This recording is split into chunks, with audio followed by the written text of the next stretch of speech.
Hey BookTube, Chelsea the Reading Outlaw here to give you guys my December 2018 wrap up.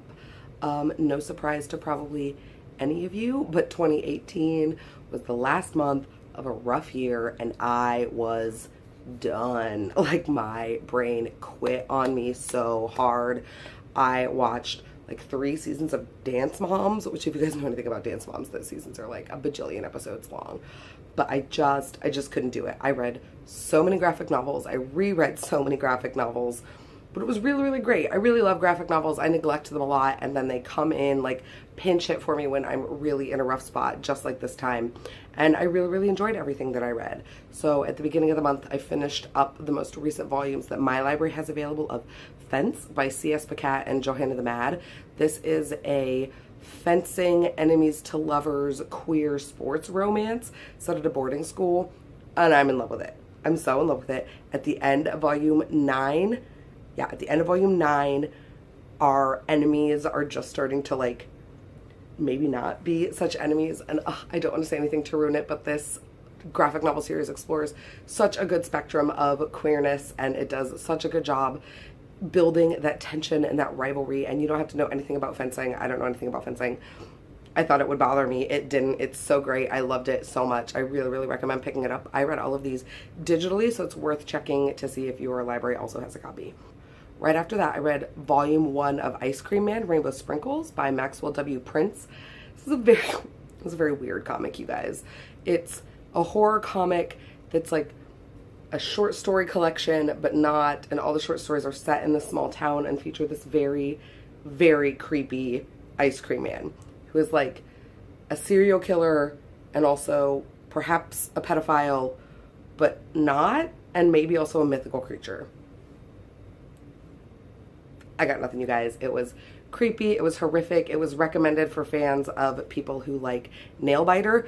I don't necessarily know that I see a lot of crossover there. The art styles are very different and the topics are very different, but I guess some of the horror tones are definitely the same. But I actually ended up enjoying it. I gave it 3 stars, and it was just something that I kind of read in between all these other series that I was finishing up. And after that, I read a holiday romance, but it was a Hanukkah romance. I read Ben's Bakery and the Hanukkah Miracle by Penelope Peters. And I loved this book so much, you guys. It was the perfect, cute little combination of Jewish baked goods, holiday warmth, hockey, obnoxious teenagers, father figures, dealing with past regrets. I was totally did not have any expectations going into it. I don't read a ton of holiday romances, even though I love romances and the holidays. But it was really nice to see a holiday romance that didn't depict Christmas and that also included a little bit of hockey, which is my favorite sport, and that I don't think I've read a really, really great hockey romance novel yet. And this was a really, really great novella. So if you're looking for the warm fuzzies, I don't know if it's like too late for you guys because the holidays are technically over, and I don't know how y'all feel about holiday reading outside of the holiday time span. But I really, really, really enjoyed this one, and I gave it 4 stars, and I just absolutely loved it. After that, I read the first 2 volumes of Bitch Planet Volume 1, Extraordinary Machine, and then Volume 2, President Bitch. These are both by Kelly Sue DeConnick and Valentine DeLandro. I really, really like this comic. I'm interested to see where it goes. The first volume is really setting up a lot of the world building and this offsite auxiliary center for women who are deemed non-compliant. If you haven't heard of these graphic novels yet, they're pretty famous within the graphic novel sphere, especially if you like feminist, ragey, violent graphic novels. This is a really, really great one about a world in which women who don't comply with kind of the norms of a very paternalistic and heteronormative and like just really gross misogynistic society are sent to an off-world site that's an auxiliary prison planet that they deem Bitch Planet. And there's this game that goes on, Megaton, that is basically like an old school gladiatorial combat kind of thing, but it's televised. And for the first time, this women's prison at Bitch Planet is being given the chance to form a team. So it's very like Orange is the New Black kind of vibes when it first came out. That was a really popular like media comp. But it's also got these like The Longest Yard kind of like prisoners against the guards in a sports match, and things are corrupt and people die that aren't supposed to die and whose fault it is, and it's all very gaslighty and manipulative, and I really, really like it. The art style isn't my favorite. It's very sketchy. It can be really hard to follow, especially if you're reading it digitally like I did, but I still really, really enjoyed it. After that, I picked up volume 7 of Wicked and the Divine, Mothering Invention by Kieran Gillen and James McKelvey. This is one of my absolute favorite graphic novel series of all time. I have a bunch of them. I think the first 4 volumes over there in print, and then 5 through 7 I read digitally because graphic novels are really expensive and I haven't picked them up yet. Basically, this is the story of how every, I think it's 2,000 years or something, 21 gods come back to life and they live for 2 years and then they all die. I could be wrong. Those numbers could be wrong. But the art style in every one of these volumes, with the exception of volume 3, which is done by guest artists, is stunning. These volumes are thick. They're meaty. There's a lot of backstory and mythology and politics of how these gods have interacted over the years and what it is that's really cursing them to die after such a short period of time, and what role each person has to play in the evolving and unevolving of this story. And it's really, really interesting to see how these gods are cast in this 21st century interpretation as like rock stars and influencers and media personalities. And I love it. I love it. I love it. I love it. I want to own them all. I'm going to own them all over the course of time, but I was so glad to finally read number 7. This is one of those books that I think holds up well if it's been a while since the last time that you've read them. They're very immersive, so it's very easy to slip back into that world. After that, I listened to the audiobook of They Both Die at the End by Adam Silvera, and oh my god, guys, I know I shouldn't have been surprised because it's the title of the fucking book, but I thought it was metaphorical. They both die at the end. That's not a spoiler. It's the fucking title. It was a spoiler for me because I'm bad at reading. We've been over this.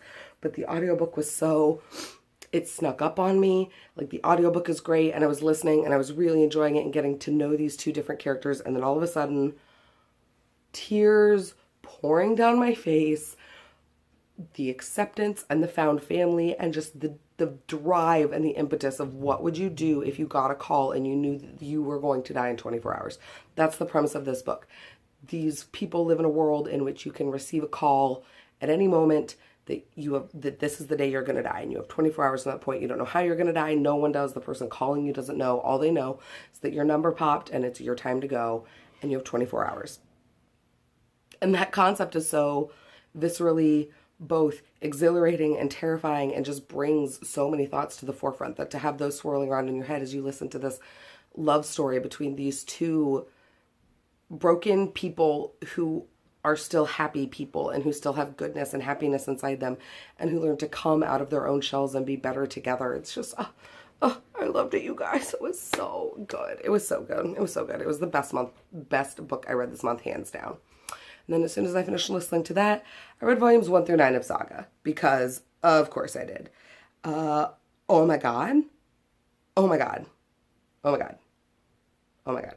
I'm not going to say anything because I don't want to spoil it, but if you've read through volume 9 of Saga, please come DM me, because like, that shit can't be real. Yeah, it's really good, guys. It's really good. If you don't know the story of Saga, it's basically a Romeo and Juliet, star-crossed lovers, people whose planets are at war with each other, meet and have a child, and lose that child and get that child back, and travel across space and make enemies and turn enemies into friends. And it's really good. I actually think this is not one that holds up well if you don't read them all in one sitting. Part of the reason I fell off with Saga is that they get so episodic and the plot is very long, that not necessarily a ton happens in each individual volume. But if you can read them all in one chunk, all in a couple of big bind-ups, it's just stunning. It's just absolutely stunning work. Brian K. Vaughan and Fiona Staples did beautiful work with the art and the storyline. I'm very excited to see where it goes, although I do hope it's wrapping up soon. We're getting to the point where it could be wrapping up, and 9 volumes is a lot, and I'm a little worried if it keeps going too much longer, but I really, really love what's been there so far. I just really enjoyed it. Once that was done, because I had time for one more audiobook to finish out the year, and so I listened to the Dan Brown book. I listened to Origin, which came out, I believe, last year, and I totally missed it. I love Dan Brown. They're not great books, but I have a very soft spot in my heart for his particular brand of weird, plotty, over-dialogued Wikipedia dive books that he does. I don't have better words for them than that. I describe them on the podcast as following a weird mind down Wikipedia rabbit holes. That's all that his books are to me, while also being set in very, very well-researched international locations and having like crazy boat chases and gunfights and like assassins. And it was great for what I wanted it to be and for what it was. And yeah, its origin is like, I think the 5th Professor Langdon book. You don't necessarily have to read any of them in order. If you've read the Professor Langdon books, you know what I'm talking about. But I just really, really liked it. And it was a nice, easy, gentle way to finish out the month of December. So that's what I read. Those are all the books that I managed to read in the last month of maybe the longest and also worst year that I've had in a very long time, if not ever. So let me know down below what you read. If you got any really great books for the holidays, either you managed to read them or you received them as gifts, let me know. Please, until next time, friends, come talk to me anywhere on the internet about books. Take care of yourselves, take care of each other, and have happy reading. Bye.